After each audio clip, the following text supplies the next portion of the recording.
Hello guys, అందరూ ఎలా ఉన్నారు? న్యూ ఇయర్ రిజల్యూషన్ మీరేమనుకున్నారు? నేను ఏదో ఒకటి పెట్టేద్దాం అని అనుకున్నాను. ప్రతిసారి ఏదో ఒకటి పెట్టుకోవడం, దాన్ని పాటించకపోవడం ఇది ఎప్పుడూ వస్తున్న తీరికని. సో ఈసారి నేను న్యూ ఇయర్ రిజల్యూషన్ ఏదో ఒకటి పెట్టి గట్టిగా దాన్ని ఫాలో అవుదాం అనేసి అనుకుంటున్నాను. సో నా రిజల్యూషన్ ఏంటంటే, ఈ మధ్యన చాలా లేజీ అయిపోయాను. బేగ లెగకపోవడం, ఎక్సర్సైజ్ చేయకపోవడం ఇలా అయిపోయింది.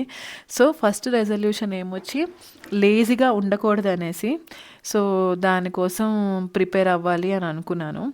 నెక్స్ట్ రెజల్యూషన్ వచ్చేసి స్క్రీన్ టైం అనేది తక్కువ. లైక్ అది ల్యాప్టాప్ అవ్వచ్చు, ఫోన్ అవ్వచ్చు, ఏదైనా తక్కువ స్క్రీన్ టైం ఉన్నట్టు చూసుకోవాలనేసి ఒక రిజల్యూషన్ పెట్టుకున్నాను. ఎందుకంటే మార్నింగ్ నుంచి ఈవినింగ్ దాకా వర్క్ చేసి ఆ స్క్రీన్ టైం, ఆ ల్యాప్టాప్ అలా చూస్తూ చూస్తూ నెక్స్ట్ దాని తర్వాత మొబైల్ కంటిన్యూస్గా చూడడం చాలా హెడ్ఏక్గా అనిపిస్తుంది. సో నేను అలా అనుకున్నాను. మీరేమనుకుంటున్నారు?